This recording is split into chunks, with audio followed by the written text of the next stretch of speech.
Thanks to Heritage Toronto for the invite to give some introductory comments to the exhibit that I curated this summer. And thanks to Dave Tyler and the staff at Archives of Ontario here for all their help. Yes, I did dig through a lot of things this summer, and it was quite an interesting time to read through and to figure out what the Archives of Ontario actually has, and to try to set some context for a pretty diverse sort of diverse range of material. We can also thank Endeavour for taking my ideas and creating the wonderful panels that they created that you will see in the exhibit in a moment. Well, the challenges I had back in May when I took on the project was to create an engaging exhibit on the War of 1812 from the Archives of Ontario collection. Knowing that the Archives of Ontario already had a War of 1812 exhibit on the web. So one of the things certainly didn't want to do was just take the web exhibit and put it up in there because I already have a traveling exhibit that does some of that as well. The question is, as I mentioned earlier, what sort of stories does the collection here tell? Well, in fact, it's not all that weighted to the military aspect. There are some, but much of that collection, the military information, is held by other collections. In fact, what you see here is that much of it is weighted to the social history of the war and its aftermath. And more importantly, if you stretch the window from just directly 1812 to 1814 or 15, the collection then tells the story of the significance of the War of 1812 and particularly its legacy. What it also does is highlight some of the lesser mentioned aspects of the war and its legacy as well. So in my presentation tonight, I was thinking about this just after I had put it together, that one of the few things you're actually going to see as a soldier in a battlefield. There'll be a few forts, and you can see some in the exhibit later, but I just wanted to highlight some things this evening as an overview of what sort of, as I said, themes, stories, issues that we should think about in understanding the War of 1812. So, despite that I don't necessarily, I'm not going to talk about soldiers and battles tonight, the talk is very much all about the war. It's about how this war descended upon Upper Canada, how Upper Canada responded to and survived the war, the turmoil that war caused, the reactions it caused in the immediate aftermath, in the longer term aftermath, as well as its place in Ontario and Canadian history and memory. And I could add as well its role in Ontario tourism. So in short, what I hoped to create was an exhibit that challenged the visitor. First, to make them think about the war in new ways, and also to think about, as I mentioned, the war in Canadian nationalism. And finally, perhaps, since this is a research facility located on a university campus, perhaps might encourage some people to take a stab at some new themes of research on the war that really quite sit there, anchored in this collection, and kind of sit there waiting for somebody to consider them. Well, the themes then we decided on for this exhibit were then perceptions. Perceptions of 1812 for those who lived during the war, as well as those who have written about it and who have commemorated it since its time. As we go through, what I'm going to do then is highlight with the white titles the concepts then of identity, diversity, and memory, and which ones I'll be speaking to. So identity and diversity. Well, one of the things that I'm trying to come to grips with here is that the diversity and the identity of Upper Canada in 1812. And one of the problems that we have is actually what we have to perceive it. What shapes our perception of Upper Canada? Well, quite frankly, there's not that much. I mean, there's not a great, highly detailed record from the 1812 period, particularly any sort of visual record to help us perceive it. In fact, what we often do is resort to maps. They're helpful for situating where this war broke out, but they're also very deceptive. Here we have then David Smith's map from around 1800 that then shows us Upper Canada, but as I said, it can be rather deceptive. It rather emphasizes order over chaos, nice neat lines, all laid out counties there and districts. It shows unity over dislocation, the fact that we can talk about this string from the Detroit River through to the confluence of the St. Lawrence and the Ottawa River. They're more scattered than probably unified.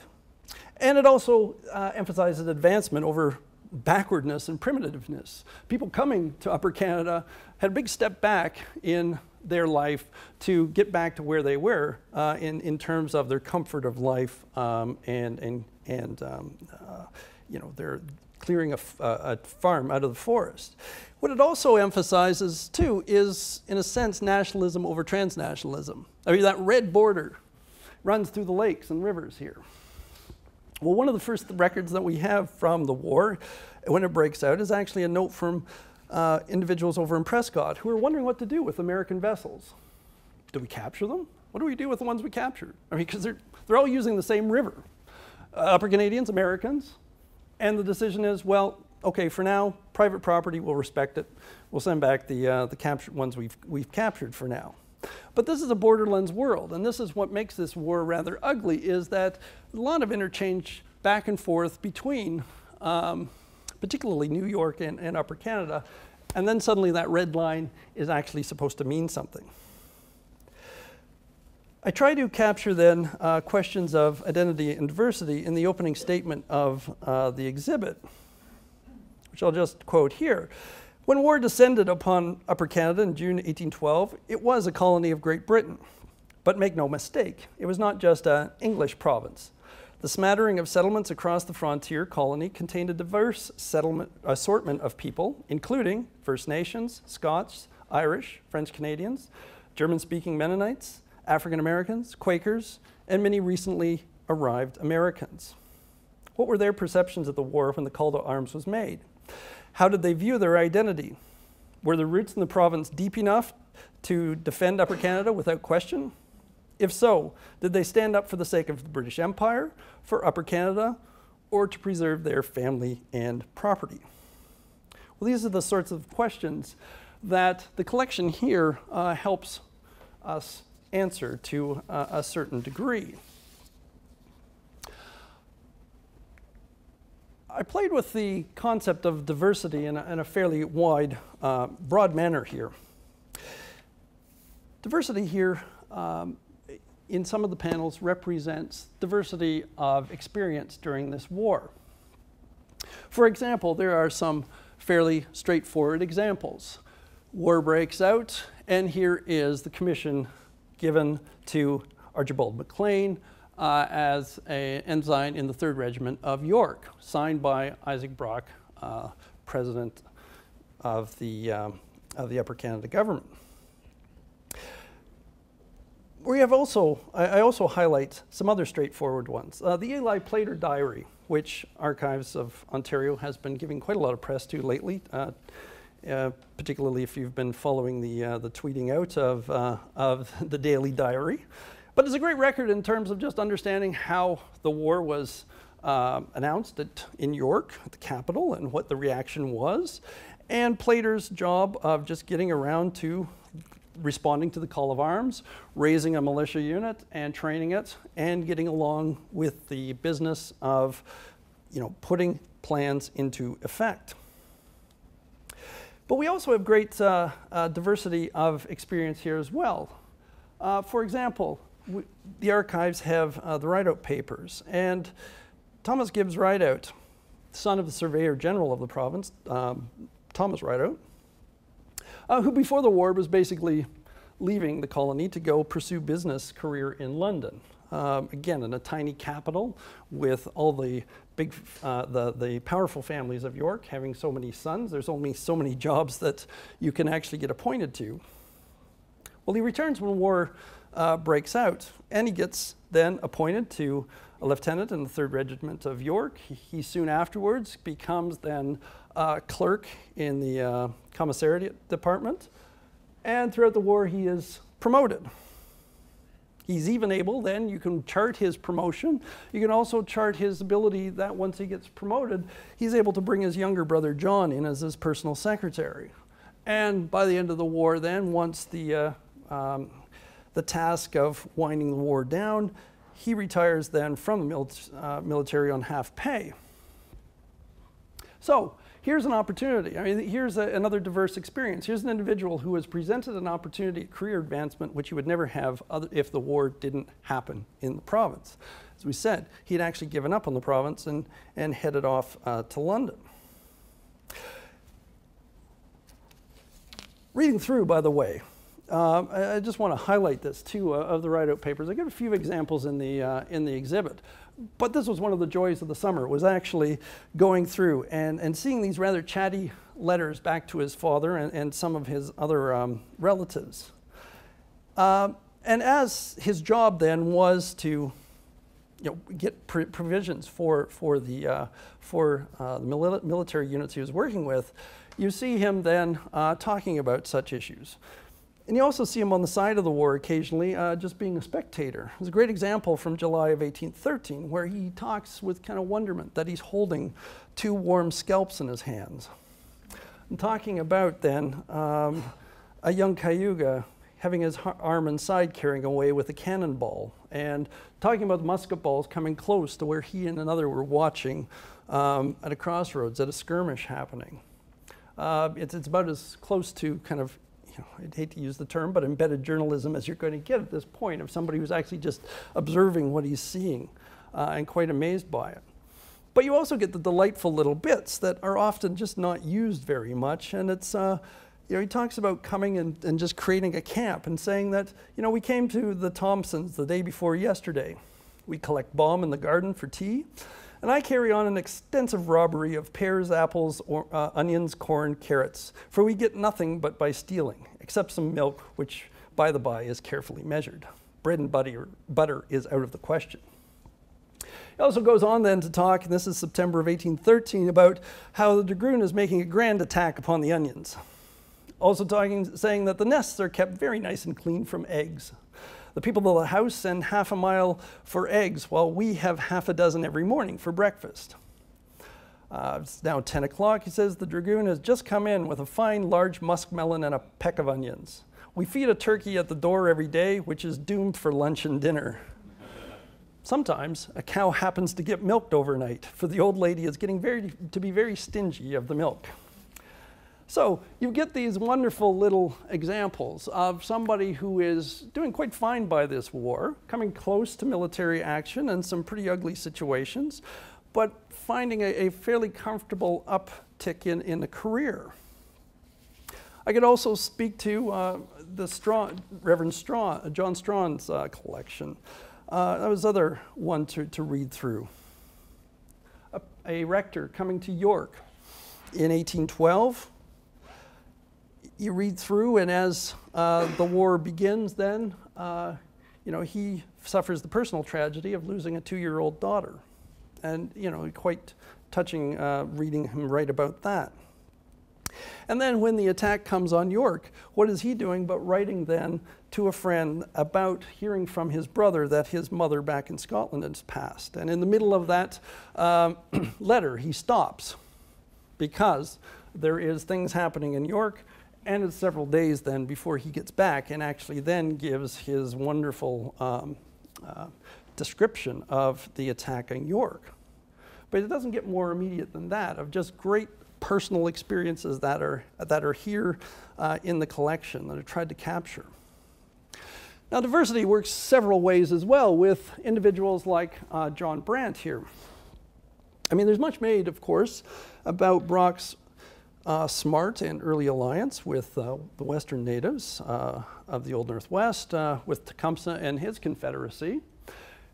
But again, there's that wide diversity of response from the natives that you have then many of the Mohawks just wondering whether they should actually support this. And as Brock is heading off to Detroit, he is stopping then in at the Grand River settlements to try to drum up support. And there is reports about some who just really aren't yet on board. But we have then Brant and John Norton as well, influential leaders whose warriors provide key, if not decisive, support on battles such as that of Queenston Heights. Also, with diversity that I try to capture here is again another instance of a great story of career advancement, of being a young military, young man in the militia, who, when Brock's aide-de-camp MacDonald is killed during the Battle of Queenston Heights, then MacDonald, who was the Attorney General of the province, is now gone, and a young John Beverly Robertson then is appointed as acting Attorney General. He's not yet 22 years of age, hasn't even passed the bar. He will do that after the war. And not only that, but he is the man who has to oversee and establish a special court session, what we know as the Ancaster Assizes, or the Bloody Assizes. The persecute 19 men charged with high treason, of which 15 are found guilty, of which 8 are hanged at Burlington Heights on 20th of July of 1814. And reading through the official documents about this, you do get this sense of a young man who's really, feels the weight of his responsibility. He's talking about how he's not really well supervised at his office in Toronto, and he wants to make sure that he's making the right decisions and trying to dot his I's and cross his T's best he can, because this is pretty weighty things.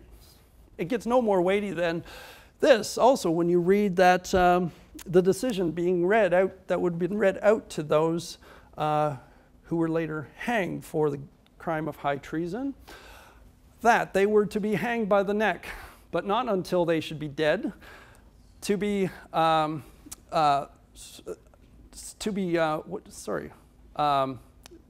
down alive, basically, and their entrails to be taken out and burnt before their faces, and their heads cut off, and their bodies divided into 4 quarters, and their heads and quarters disposed at the king's pleasure. Now, it seems that that didn't all happen, though it does seem that the heads were cut off and put onto pikes.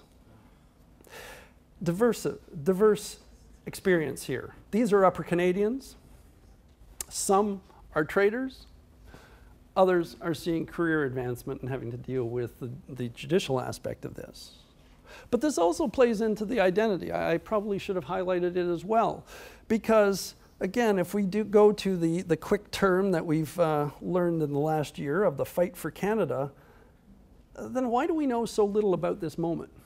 It's a bit odd that, where's the gleeful execution of traitors happening here? That's not really captured. It's not captured in the documentary evidence. It seems to be something that was done, had to be done, and people got on with the ugly bit of the war. And in the July of 1814, things were pretty ugly in the Niagara district.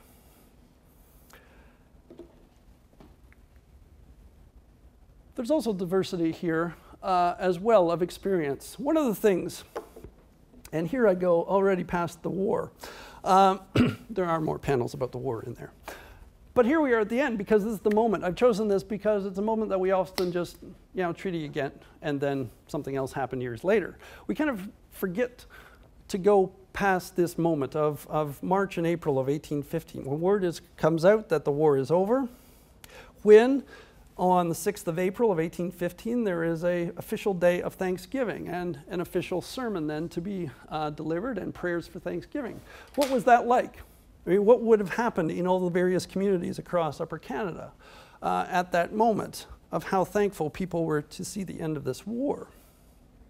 What we also tend to pass through, and here we'll get to the military aspect, is the demobilization.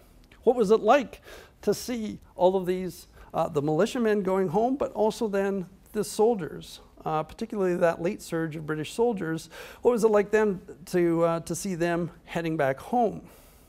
Here we have then out of the Kingston Gazette a couple of notices.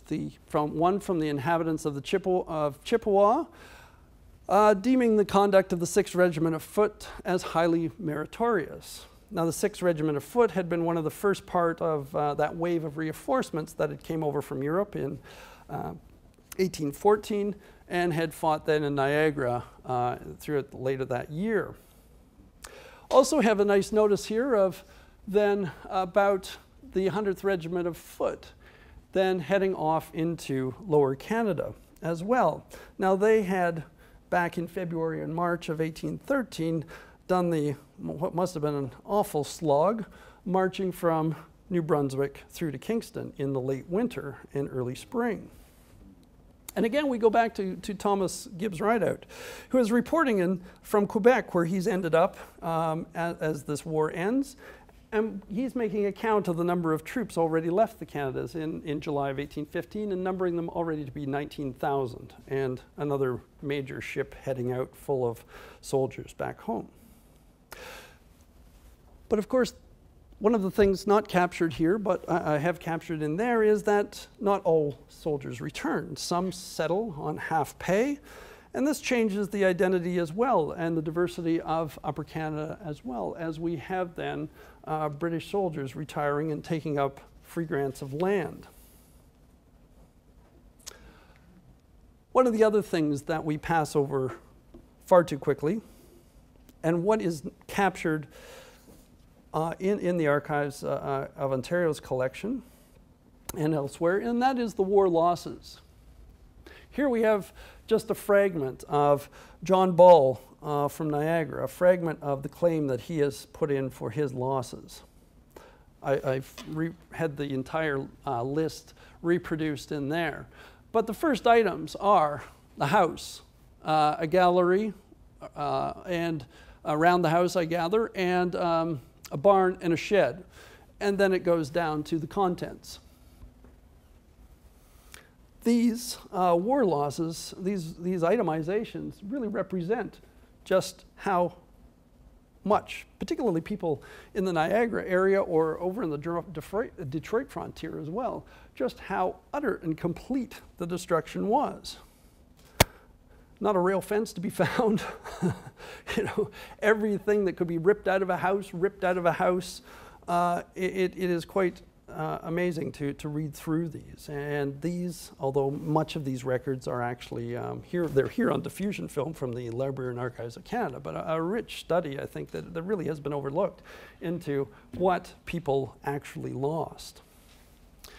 And of course, then there is the human life. We have, this is just the top of a report then from 1817 and a report from the same year. One of widows who have lost husbands fighting in the war and seeking pensions, and then one here of the orphans.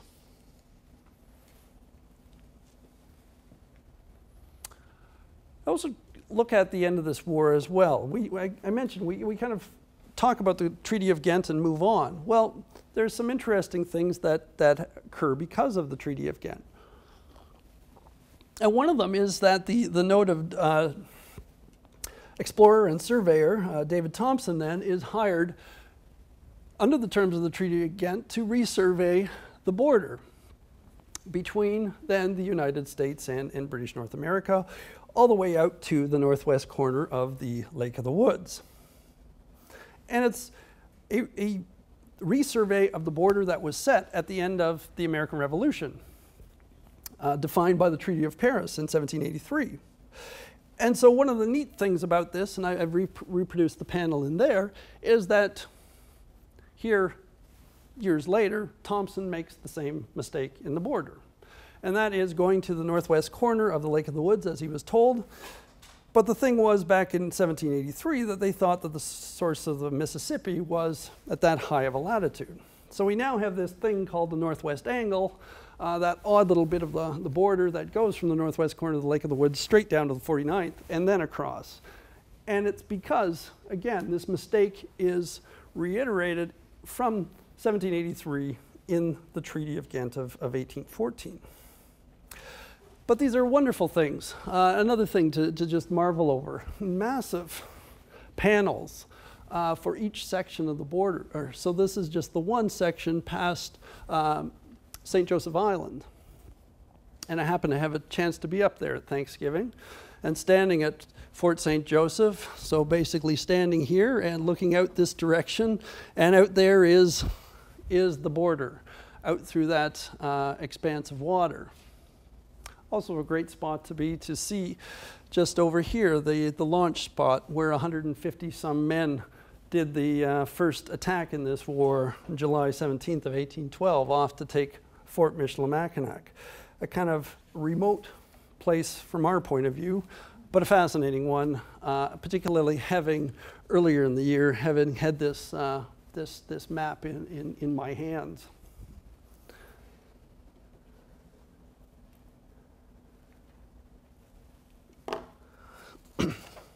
Well, I move on here to 1828. You might wonder why. But this is one of those challenging panels here that I've placed in this exhibit in terms of understanding our identity. It's a page out of the House of Assembly journals from March of 1828, and I've highlighted this bit. Basically, minutes from yesterday read, doors closed, doors are open. Doesn't mean much if you don't know what's going on here. The doors are closed because a fight has erupted. The Sergeant-at-Arms has cleared the House of Assembly, closed the doors until cooler heads prevailed. Doors open, and they come back in. You'll see it's repeated a few moments later. What they're just debating here is whether you can stand and give great huzzas and how engaged and excited you can be in a parliamentary debate.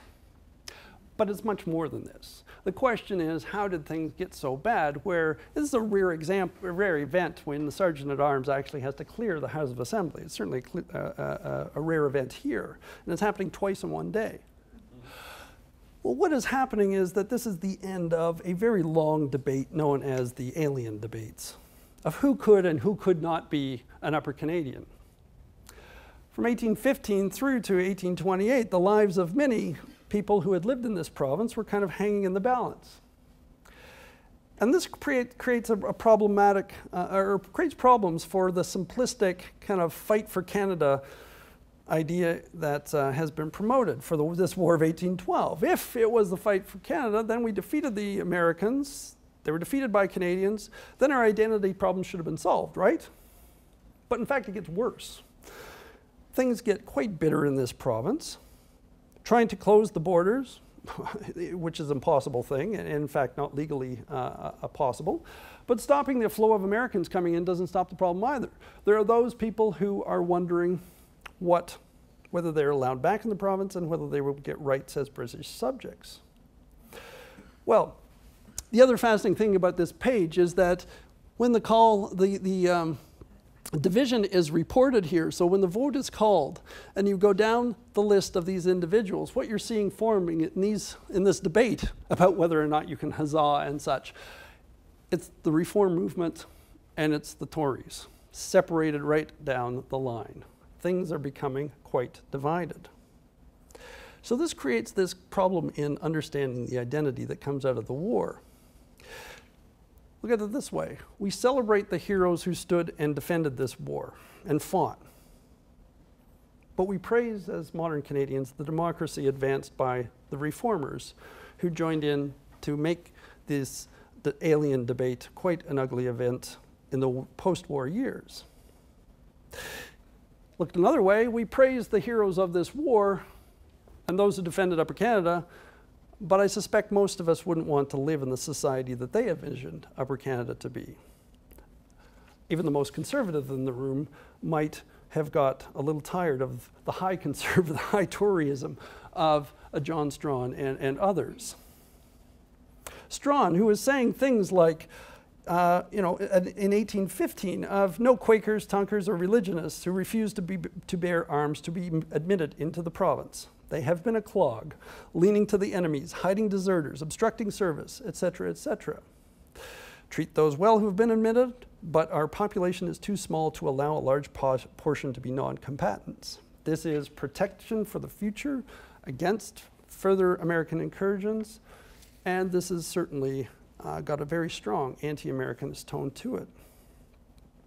Well, 1828, this debate is happening just before the solution is finally created, in which those who have been living in the province before 1820 were basically given rights as British subjects. And those who had arrived after 1820 could then, after 7 years of residence, take an oath of allegiance and get those same benefits. But it's a debate that wouldn't necessarily happen without the war happening. It is what stirs up this ugly debate in the years that follow. At the very same time, though, that this is happening, efforts are put into place to memorialize the heroes of the war, particularly Brock and his aide-de-camp, John Macdonnell, who fell at the Battle of Queenston Heights as well. And here we have then Bronx Monument at the far image there. The original one at 41 meters tall. May not seem that tall to you, but it was one of the tallest structures in North America at the time and gave a spectacular view of the area by being able to walk up the stairs and to view things from the catwalk at the top. It's also interesting that some of those fragments from the reformers who turned into rebels in 1837-38 then decide to blow up this monument in a rather odd attack across the border. And we have this sad image of it in which this tower languished for some time through the 1840s until new efforts and very concerted efforts were made to replace it with the monument that we see now, 56 meters high, even taller. So the exhibit then continues on into the memory, and perhaps I've left a large space for this aspect of memory because there's a lot of things that we just forget that people have done in this province to remember this war. And often the way in which we remember the war is very much shaped by earlier remembrances. We look at the 100th anniversary, the centennial event, particularly in October 1912 at Bronx Monument, a massive celebration. And it was that. It was a commemoration, certainly, of those who had fallen, but it was very much a celebration of Canadian nationalism and a celebration of the heroes of the War of 1812. Great discussion about the war's place in Canadian history. And there are lessons that even they thought we could learn today. Great article in the Toronto Star. It was titled 1812, 1912, 2012. Basically making the argument that, yes, times may change. I mean, in 1912, they're saying things have changed dramatically since 1812, and certainly believed they would change in the next century. But they said, always the need for loyalty, for heroism, and for bravery from citizens who stand up to do what is right. Therefore, they argued, as many of the speeches were arguing or claiming on at the celebration at Queenston Heights, that Brock is always relevant. As you can see with the top image here, there's a strong representation from the Six Nations. And the Six Nations Chief Alexander Smith and other Chief Frederick Ogilvie Loft gave speeches as well, with Smith being quite direct at that and frank at that point by all reports, basically saying that the Mohawks gave quite a lot and that the British promised them to be treated differently because of that. and in 1912 wondering what had happened to those promises and making strong criticisms about the place of natives and where they were in their place in Canadian society.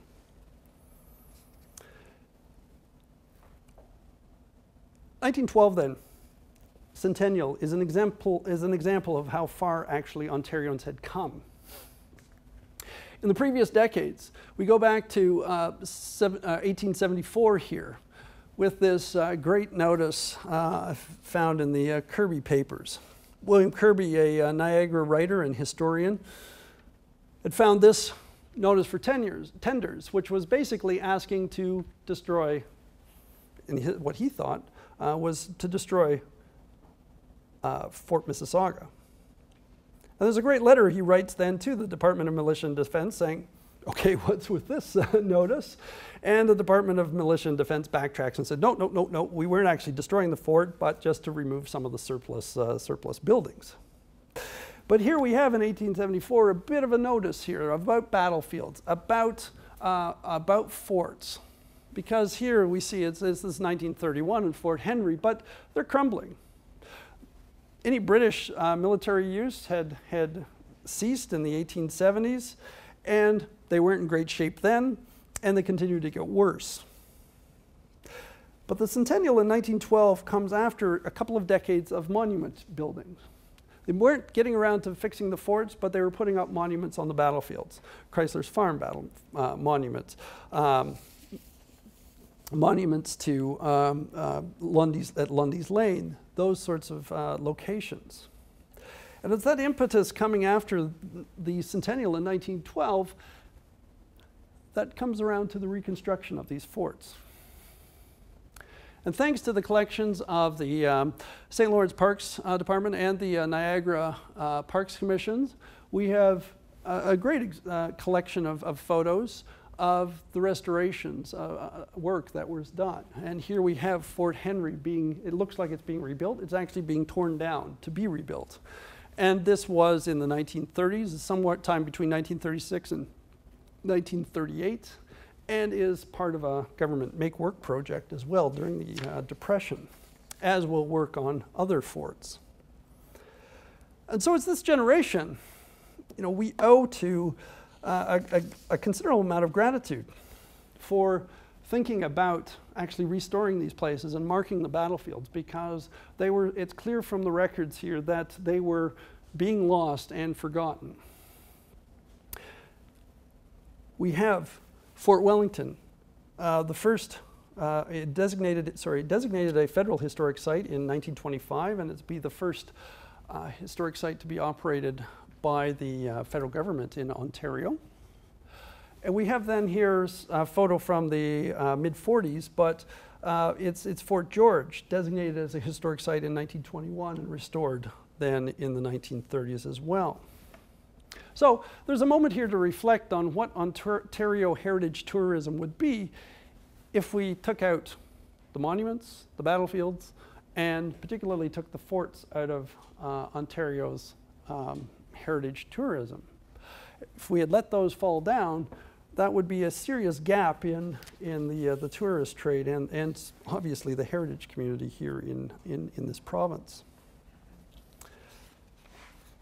The final bit, that area of the exhibit, looks again at memory and how we visualize the past, something we don't really think about too much. But there's a particular problem here with the War of 1812 because there's not a lot of images. And some of the key players, we don't have very good images at all. Brock, small miniature. Tecumseh, no image.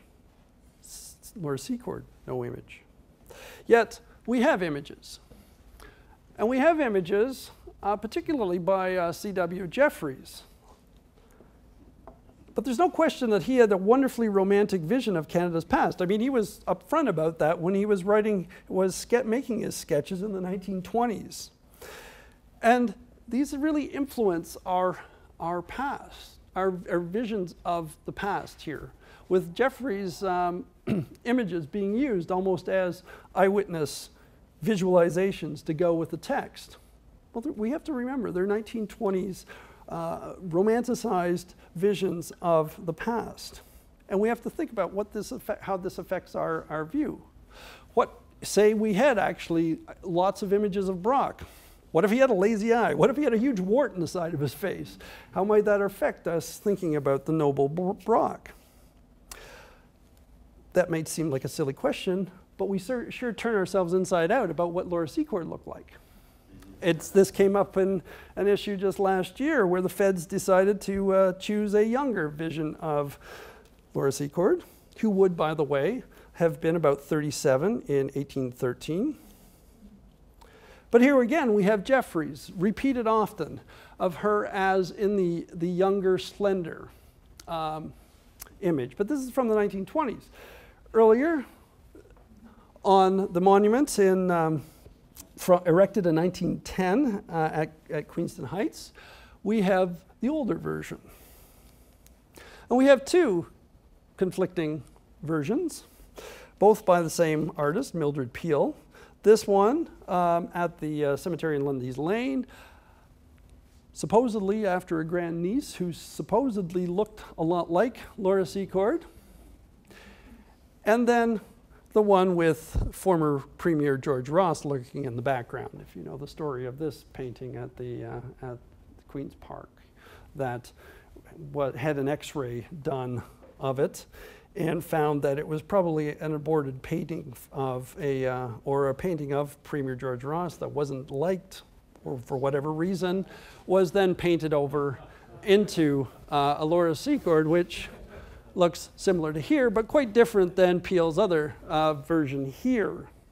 One from 1901, the bust, and this one from 1904. So again, it may seem like a simple thing, but as certainly this, I will leave much to the next Heritage Toronto talk with Cecilia Morgan. This is her work about the idea of frailty and whether it's a sturdy woman making the run or whether it's a frail woman making a run. It really does shape our interpretation of the past. So in these broad sweeps of what you will see in the exhibit, I've hopefully generated some questions and hopefully perhaps provided some opportunities to reconsider what you know about the war. So, thank you.